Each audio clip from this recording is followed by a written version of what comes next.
વડગામ તાલુકાની ભોખલા ગ્રામ પંચાયત બીજી વાર સમરસ બની।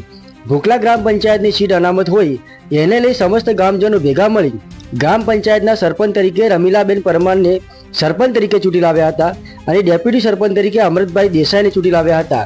ત્યારે ભોખલા ગ્રામ પંચાયતને સમસ્ત ગામ લોકો દ્વારા સમરસ કરવામાં આવી હતી। એને લઈ સરપંચના પરિવારજનોએ ગામ લોકોનો ખૂબ ખૂબ આભાર વ્યક્ત કર્યો હતો અને વોર્ડ વાઇઝ પણ સભ્યોની વરણી કરવામાં આવી હતી।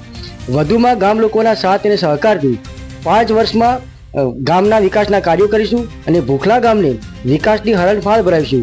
ત્યારે ભોખલા ગામનો વિકાસ થાય એ ઉદ્દેશથી ગામ લોકોએ રમીલાબેનને ફૂલહાર પહેરાવી મોં મીઠું કરાવી શુભેચ્છાઓ પાઠવી હતી।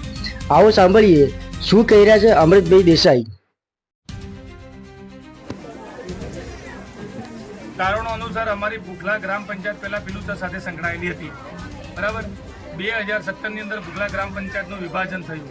2000ની પ્રથમ સમરસ પંચાયત ભોખલા 2017ની અંદર સમરસ કરી, બરાબર। એના પછી 5 વર્ષ પૂરા થયા। એના પછી આજે પણ એસસી સીટ આવવાથી ભોખલા ગ્રામજનો દ્વારા રમીલાબેન હીરાભાઈ પરમારને બિનહરીફ જાહેર કરવામાં આવ્યા હતા, બરાબર।